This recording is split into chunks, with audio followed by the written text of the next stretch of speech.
Les trois principales barrières séparant l'humanité de ses semblables cosmiques. Bonjour, merci d'être ici avec moi une fois de plus, j'espère que vous allez très bien aujourd'hui, je m'appelle Marie, bienvenue sur ma chaîne. Cette information peut être considérée comme de la science-fiction ou comme le spectateur le voit le mieux et je la poste à des fins de divertissement uniquement. Cependant, je prends mes informations très au sérieux et pour ceux qui ont des yeux pour voir. J'écris ceci le matin du 18 mars 2025, vous voudrez peut-être voir ma vidéo précédente sur les extractions, les nouvelles spatiales et autres choses avant celle-ci, car je développe ce que j'ai dit là-bas. Bien que mes amis du CIC aient souligné que de nombreuses autres barrières séparent le domaine existentiel de la matrice sur Terre, de la réalité plus étendue des humains lyriens vivant dans l'espace, je peux mentionner trois grands obstacles. Le premier est assez physique, les ceintures de radiation de Van Allen, qui enveloppent la planète dans un cocon technologique à haute énergie. Ce cocon empêche quiconque de s'échapper de la Terre avec une technologie basse, comme un vaisseau spatial traditionnel sans bouclier, car il cuirait littéralement son équipage vivant. La Fédération galactique génère les ceintures de radiation de Van Allen en modifiant la magnétosphère naturelle de la planète Terre, avec des faisceaux haute énergie spécifiques à modulation de fréquence provenant de la Lune. Bien que la science terrestre dise que d'autres planètes en ont, ce n'est pas exactement le cas, car elle prend leur magnétosphère comme si c'était une ceinture de radiation de Van Allen. Ce qu'elles ne sont pas, elles sont assez différentes en ce qui concerne leur nature, leur intensité et leur concentration de radiation, qui dans le cas de la Terre est anormalement élevée. Les ceintures de Van Allen sont probablement la ressemblance la plus proche de ce que les platistes appellent le dôme. La deuxième grande barrière est beaucoup plus compliquée, et peut-être la plus difficile à surmonter. C'est ce que j'appelle la barrière éthérique, un terme qui a été utilisé par d'autres auteurs également, bien que je sache que leur définition peut grandement différer de mon point de vue à ce sujet. Autant que j'ai pu le voir, ces autres auteurs la décrivent comme une barrière spirituelle qui retient les âmes sur Terre les empêchant d'en sortir, transformant la planète en prison. Ensuite, nous devons examiner le terme « planète prison », qui est également utilisé par de nombreux auteurs pour décrire le cycle de réincarnation du samsara dans lequel les âmes sont piégées, prétendument forcées à se réincarner par des entités astrales inférieures abusives comme les prétendus archontes, entre autres. Dans ce cas, la Terre serait certainement une planète prison, mais tel que je comprends les choses, ce n'est pas si simple, car le problème est bien plus complexe qu'une simple prison où les âmes sont forcées de vivre contre leur volonté, qui est ou serait le plus courant, ou de retourner à leur cycle de réincarnation sur d'autres planètes ou encore de retourner à la source. Comment je vois les choses, ce que mon groupe voit également, et après avoir étudié le problème pendant très longtemps, les humains sur Terre sont à la fois les victimes et leurs propres bourreaux. Résoudre ce problème nécessiterait plusieurs livres avec des centaines de pages, et c'est peut-être l'un des sujets les plus importants jamais abordés, car il pourrait également contenir la solution au problème et pas seulement la description des causes. Mais en résumant le problème en quelques mots pour cette vidéo, et en espérant approfondir bientôt, le problème réside dans les gens eux-mêmes, leur mentalité, leur niveau de conscience, leur système de croyances et leurs attachements à ce qu'ils considèrent fermement comme réel, ce qui est directement lié à leurs égos inflexibles.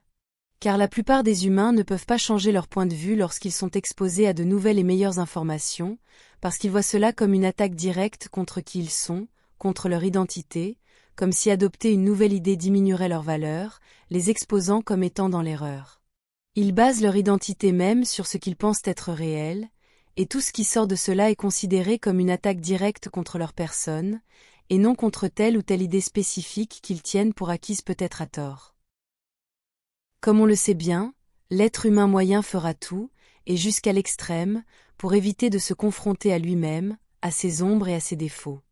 Ils aiment être dans leur zone de confort, et ne pas se donner la peine d'en sortir car cela leur cause une angoisse extrême, probablement parce qu'ils sont déjà mentalement épuisés, car vivre sur Terre est difficile et ils ont peu ou pas de temps supplémentaire pour remettre en question toute existence supérieure, ni aucun sujet compliqué, principalement en raison de leur besoin de simplement se reposer après une dure journée de travail. La Terre et sa société sont conçues de cette manière, pour contrôler l'esprit, la perception et la population. Et puis nous arrivons à un autre problème, qui est que la plupart des humains ont un profond besoin de s'appuyer sur des figures d'autorité, afin de ne pas se donner la peine de décider de ce qui est réel et de ce qui ne l'est pas.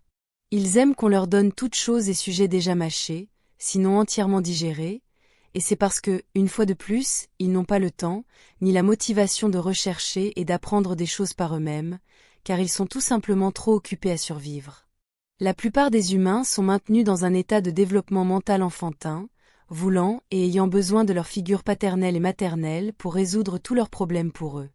Et dans le cas des adultes, l'État, leurs politiciens, en plus de leurs enseignants et mentors dans les écoles et dans leurs universités de lavage de cerveau, ainsi que leurs grands prêtres de la science et de la religion, étant la même chose de toute façon car ils sont tout aussi illogiquement dogmatiques, sont ceux qui remplissent le rôle de père et mère. Ceux-ci exploitant ainsi les mécanismes de survie primordiaux de l'humanité, qui dictent que vous ne devez pas désobéir à maman et papa, sinon vous pourriez être désavoué et vous ne survivrez pas. Cette mentalité enfantine peut également être observée dans la très marquée nécessité humaine de s'intégrer à un groupe social, de faire partie d'un clan ou d'une tribu, une fois de plus, pour assurer la survie. Très peu de personnes sur Terre osent marcher seules, ou avec seulement quelques amis partageant les mêmes idées, cherchant leur propre vérité et leurs propres réponses pour eux-mêmes, avec une conscience mature et un état d'esprit conscient, prenant ainsi la responsabilité et le contrôle de leur système de croyances et de leurs conséquences, et finalement de leur propre survie.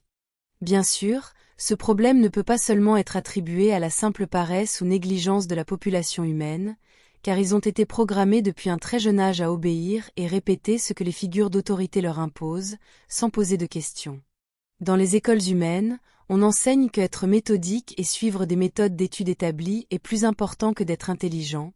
Nous pouvons voir que c'est là que les humains sont formés à ne pas penser, mais à suivre. Cela signifie qu'il y a des seigneurs clairs gouvernant la planète Terre, et utilisant des méthodes de contrôle psychologique et de modelage de la conscience extrêmement avancées, les seigneurs connaissent les humains mieux que les humains ne se connaissent eux-mêmes. Les humains sont programmés pour être et réagir d'une certaine manière, même pour penser dans un couloir contrôlé très étroit imposé par les pouvoirs en place, si cela peut même être appelé « penser ». Donc ce n'est pas leur faute, du moins pas entièrement, car les humains sont psychologiquement contrôlés. Nous devons ajouter une autre couche de problème à cette équation, et c'est l'existence très réelle de personnes en arrière-plan, des entités sans âme qui imitent un être conscient, mais qui ne font que suivre un programme dans la matrice de la Terre, et qui servent de répétiteurs d'un schéma. Les habitants de la Terre ne sont pas seulement dans une matrice, dans un faux royaume existentiel qui ne reflète pas la réalité plus grande, ils sont la matrice elle-même, et donc chaque personne l'emportera avec elle où qu'elle aille. Tout ce que je viens de mentionner ci-dessus fait en sorte que la majeure partie de la population humaine sur Terre soit pratiquement aveugle à tout ce qui ne correspond pas et qui n'est pas conforme à la matrice des systèmes de croyances avec lesquels ils ont été programmés.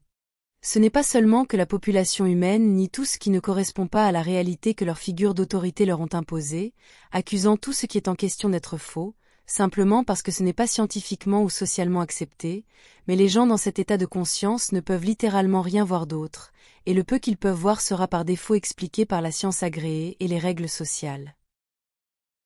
Cela est dû au fait que personne ne peut voir ni comprendre quoi que ce soit qui se trouve en dehors de leur champ de conscience.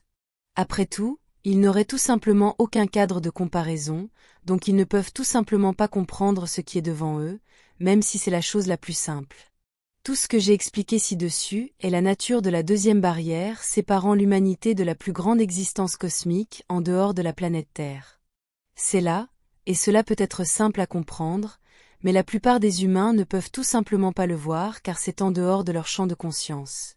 Même les choses les plus simples dont je crie depuis si longtemps deviennent invisibles pour l'humain moyen de la Terre, à savoir qu'il y a beaucoup plus d'humanité dans l'espace, en dehors de la Terre, et avec la même façon de penser, les mêmes structures sociales et la même culture. Les faits les plus simples deviennent inacceptables car ils ont été programmés pour penser aux extraterrestres comme des créatures étranges et incompréhensibles, et non comme des êtres exactement comme eux.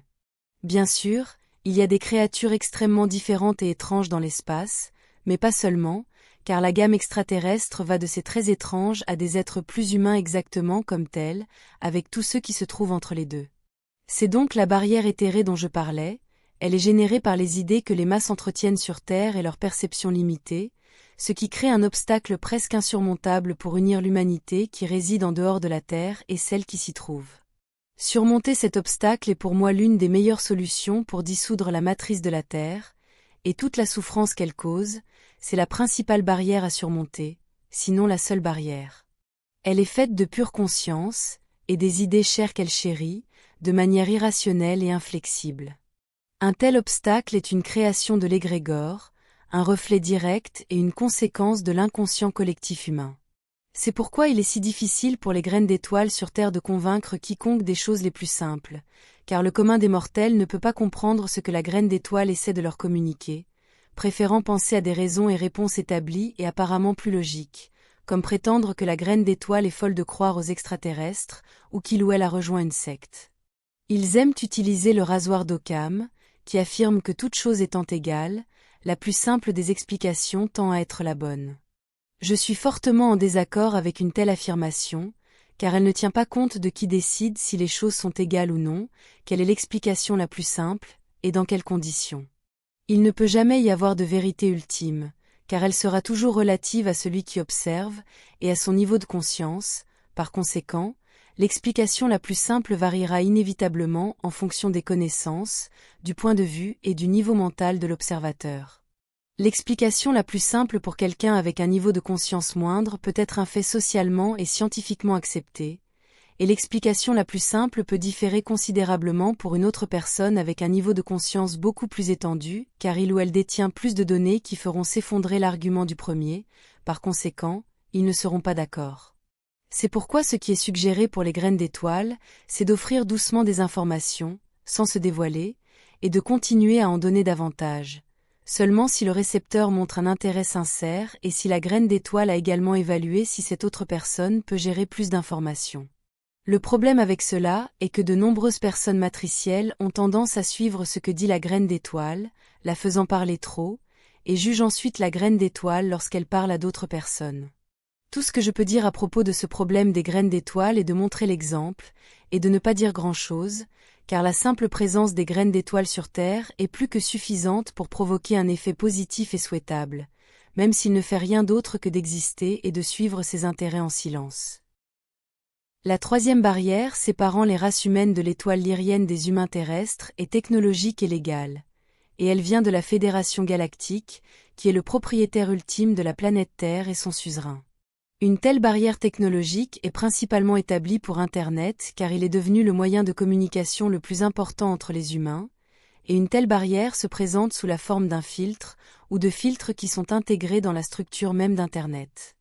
Il se présente sous la forme d'algorithmes difficiles à trouver et qui fournissent une censure très forte qui annule les droits des non-humains d'agir et d'utiliser des ressources qui seraient normales et communes au reste de la population humaine, tout cela au nom de la préservation de la matrice telle qu'elle est. Cela est compréhensible dans une certaine mesure, car si je pouvais partager avec vous un audio et une vidéo de mon vaisseau spatial, et ce quotidiennement, cela commencerait à faire s'effondrer le statu quo avec une preuve directe que la matrice sur Terre et sa cosmologie sont fausses.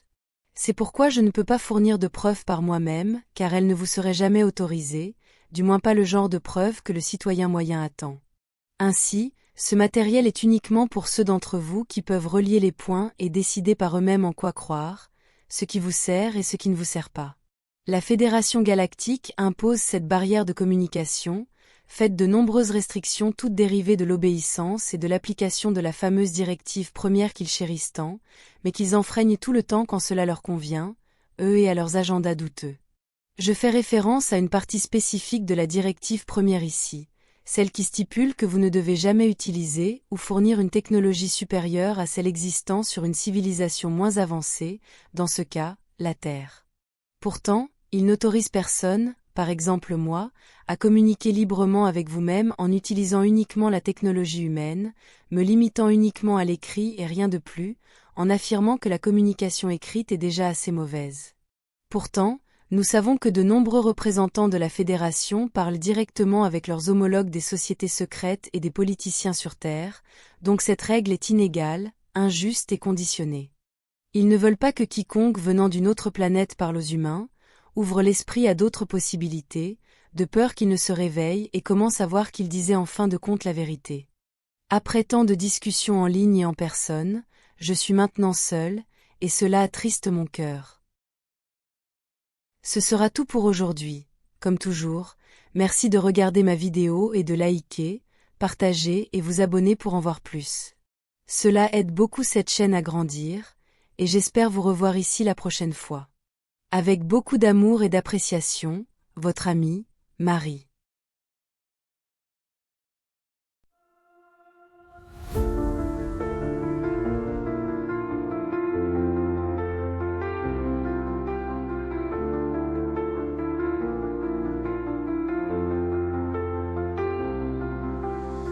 Dans l'immensité des cieux, nos rêves se déploient. Une étoile guide nos voeux vers un monde de joie. Chaque lumière dans la nuit raconte une histoire, un voyage infini aux confins de l'espoir. Nous sommes des voyageurs sous un ciel infini, portés par des ailes d'astres, un rêve ébloui. Nos cœurs battent à l'unisson dans la danse des étoiles. Un amour sidéral nous emporte vers l'idéal.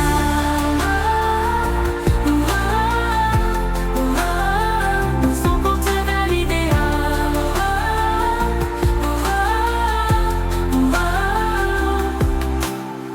Dans le silence cosmique, nous trouvons notre voie.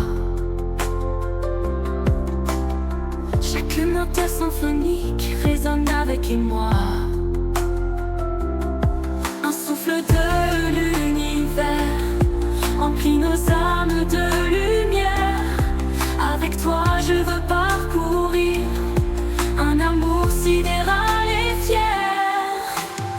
Nous sommes des voyageurs sous un ciel infini, portés par des ailes d'astres, un rêve ébloui. Nos cœurs battent à l'unisson dans la danse des étoiles. Un amour sidéral nous emporte vers l'idéal. Nous sommes des voyageurs sous un ciel infini, portés par des ailes d'astres, un rêve ébloui. Nos cœurs battent à l'unisson dans la danse des étoiles. Un amour sidéral nous emporte vers l'idéal.